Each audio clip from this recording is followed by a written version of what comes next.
সুপ্রিয় দর্শক, মুখ্যমন্ত্রী মমতা ব্যানার্জির আমন্ত্রণে সাড়া দিয়ে দীঘার জগন্নাথ মন্দির উদ্বোধনে গিয়ে গোটা রাজ্য রাজনীতিতে একেবারে তোলপাড় ফেলে দিয়েছিলেন বিজেপির পোড়খাওয়া নেতা তথা বিজেপির প্রাক্তন রাজ্য সভাপতি স্বস্তিক দিলীপ ঘোষ।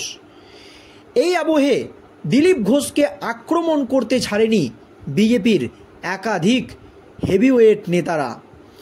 লোকসভার সাংসদ সৌমিত্র খাঁ থেকে শুরু করে অর্জুন সিং, এমনকি কৌস্তব বাগচি, বিশিষ্ট আইনজীবী তথা বিজেপি নেতা তরুণজ্যোতি তেওয়ারি দিলীপ ঘোষের এই সিদ্ধান্তকে কেউই মেনে নিতে পারেনি।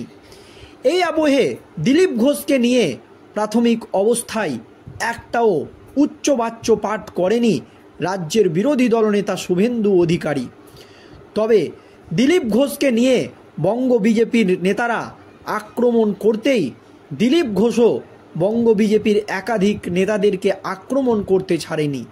নিজের অবস্থান স্পষ্ট করে দিলীপ ঘোষ জানিয়ে দিয়েছিলেন, যারা মুখ্যমন্ত্রী মমতা ব্যানার্জির ছায়াতলে বড় হয়েছে, যারা কালীঘাটের উচ্ছিষ্ট খেয়ে বড় হয়েছে, তারা আজ স্বার্থের জন্য বিজেপি করছে, টাকার জন্য বিজেপি করছে, তারা যাতে তাকে বিজেপি না শেখায়, এমনই কিন্তু বার্তা দিয়েছিলেন দিলীপ ঘোষ।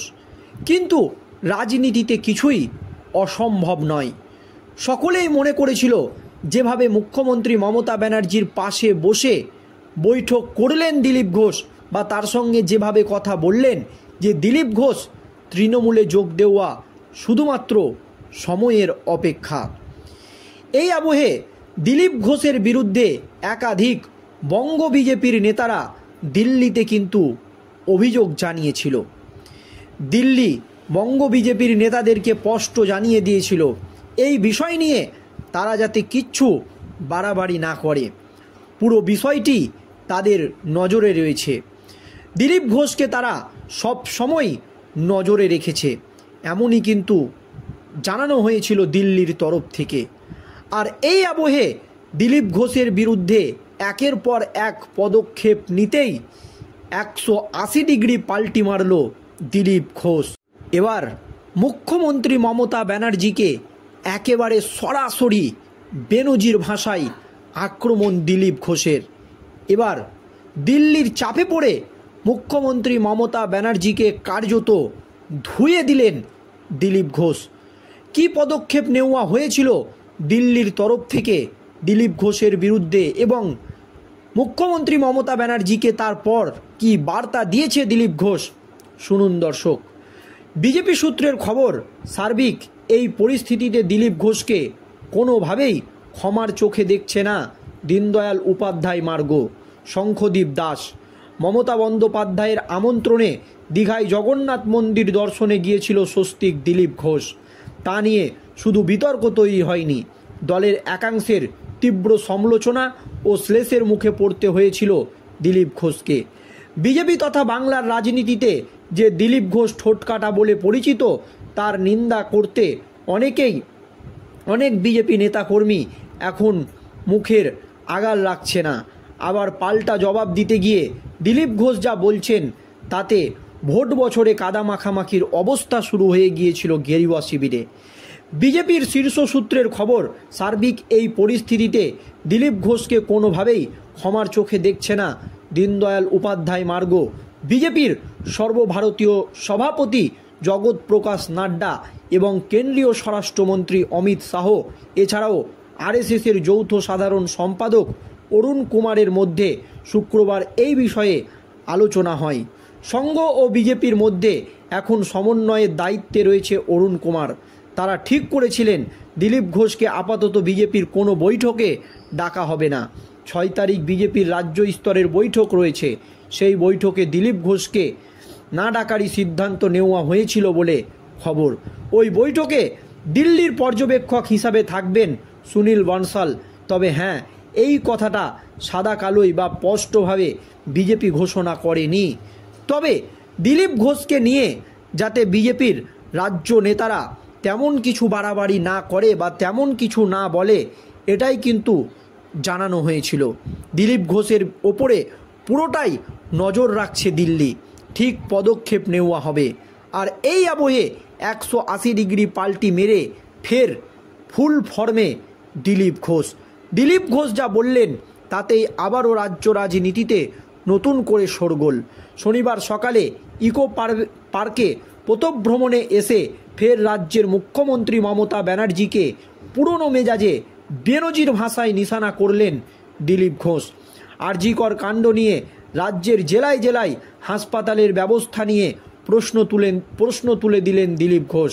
তিনি একেবারে স্পষ্ট জানিয়ে দিলেন, মুখ্যমন্ত্রী মমতা বন্দ্যোপাধ্যায় পলিটিক্যাল গিমিক করেন, আপনারা সেগুলি দেখাতে থাকেন। পরিবর্তন কি হয়েছে? 15 বছর হয়ে গেল, উনি পরিবর্তন করতে চান না। মুখ্যমন্ত্রী মমতা ব্যানার্জি রাজনীতি করতে চান। আজ বাংলার শিক্ষা ব্যবস্থা, স্বাস্থ্য ব্যবস্থার একেবারে বেহাল দশা, এমনই মন্তব্য করেন দিলীপ ঘোষ। শুধু তাই নয়, মুখ্যমন্ত্রী মমতা ব্যানার্জিকে চরম বার্তা দিয়ে দিলীপ ঘোষ বলেন, রাম মন্দিরের প্রসঙ্গ টেনে দিলীপ এও বলেন যে আমি মমতার আহ্বানে সাড়া দিয়ে দীঘায় যে সৌজন্য দেখিয়েছি, মমতা বন্দ্যোপাধ্যায় নিজে সেটা দেখাতে পারেননি। উনি যদি রাম মন্দির উদ্বোধনের সময় ওখানে গিয়ে সৌজন্য দেখাতেন তাহলে ওনাকে এখানে মন্দির করতে হতো না। বড়বাজারের হোটেলে ঘটে যাওয়া ভয়াবহ অগ্নিকাণ্ড নিয়েও মুখ্যমন্ত্রী মমতা ব্যানার্জিকে একেবারে বেনজির ভাষায় নিশানা করেন দিলীপ ঘোষ। বলেন, উনি সব জায়গায় গিয়ে একটা করে কথা বলে দিয়ে আসেন, কিচ্ছু কাজ করেন না মুখ্যমন্ত্রী মমতা ব্যানার্জি, এমনই জানায় দিলীপ ঘোষ। কৌতূহলের বিষয় হলো, দিলীপ যখন মুখ্যমন্ত্রীকে নিশানা করছেন তখন তার দলের একাংশের নেতাকর্মী দাবি করছেন দিলীপ তৃণমূলে যাওয়ার পথ প্রশস্ত করতেই দীঘায় স্ত্রীকে সঙ্গে নিয়ে মুখ্যমন্ত্রীর সঙ্গে দেখা করে এসেছেন। দিলীপকে কটাক্ষ করে সৌমিত্র খাঁ বলেছেন, ত্যাগী থেকে ভোগী। আরও এক ধাপ এগিয়ে শুক্রবার দলের ব্যারাকপুরের নেতা অর্জুন সিং দাবি করেছেন দিলীপ তৃণমূলেই যাচ্ছে। রাজ্যসভার টিকিট পাওয়ার জন্য দিলীপ মরিয়া হয়ে উঠেছেন। দিলীপ অবশ্য আগেই জানিয়েছেন তিনি রাজনীতি ছেড়ে দেবে, তবে বিজেপি ছাড়ার কোনো প্রশ্নই ওঠে না। তবে দিলীপের এ কথা বললেও তার দলবদল নিয়ে বিজেপির অভ্যন্তরে তৈরি হয়েছে একেবারে জোর জল্পনা। এমনকি দিলীপ সাম্প্রতিক কর্মকাণ্ডের জেরে দলে তাকে টোটাল বয়কটের সিদ্ধান্ত নিয়েছে বলেও খবর। সেই কারণে পরিস্থিতির চাপে দিলীপ হঠাৎ মুখ্যমন্ত্রীকে নিশানা করলেন কিনা তা নিয়ে কৌতূহল তৈরি হয়েছে রাজনৈতিক মহলে। যেভাবে দিল্লি থেকে দিলীপ ঘোষের ওপরে চাপ সৃষ্টি করা হচ্ছে, সেই জন্যই কি মুখ্যমন্ত্রী মমতা ব্যানার্জিকে বেনজির ভাষায় আক্রমণ করলেন হঠাৎ করে দিলীপ ঘোষ? এই নিয়ে কিন্তু রাজনৈতিক মহলে একেবারে কৌতূহল শুরু হয়ে গিয়েছে। ঘটনার সূত্রপাত গত বুধবার দীঘায় মুখ্যমন্ত্রী মমতা ব্যানার্জির আমন্ত্রণে জগন্নাথ মন্দির উদ্বোধনকে ঘিরে। ক্ষান্ত থাকেনি ঘোষবাবু। পরের দিন দীঘার সি বিচে সাংবাদিক বৈঠক থেকে দলের একাংশের নেতাকে নিশানা করে দিলীপ এও বলেছিলেন, যারা মমতার আঁচলের তলায় থেকে রাজনীতিতে বড় হয়ে বিজেপিতে এসে করে খাচ্ছে, দিলীপ ঘোষ তাদের কাছে শিখবে না। দিলীপ ঘোষ জানে কিভাবে লড়াই করতে হয়। সেই থেকেই দিলীপের মমতা প্রীতি নিয়ে জোর চর্চা শুরু হয়েছে বঙ্গ রাজনীতিতে। তবে আজ হয়তো দিল্লির চাপে পড়েই মুখ্যমন্ত্রী মমতা ব্যানার্জিকে একেবারে বেনজির ভাষায় আক্রমণ করলেন। এক কথায় মুখ্যমন্ত্রী মমতা ব্যানার্জিকে ধুয়ে দিলেন দিলীপ ঘোষ। দর্শক, দিলীপ ঘোষের এই মন্তব্য নিয়ে আপনাদের কি মতামত? আপনারা ভিডিওর কমেন্ট বক্সে জানাবেন। ধন্যবাদ।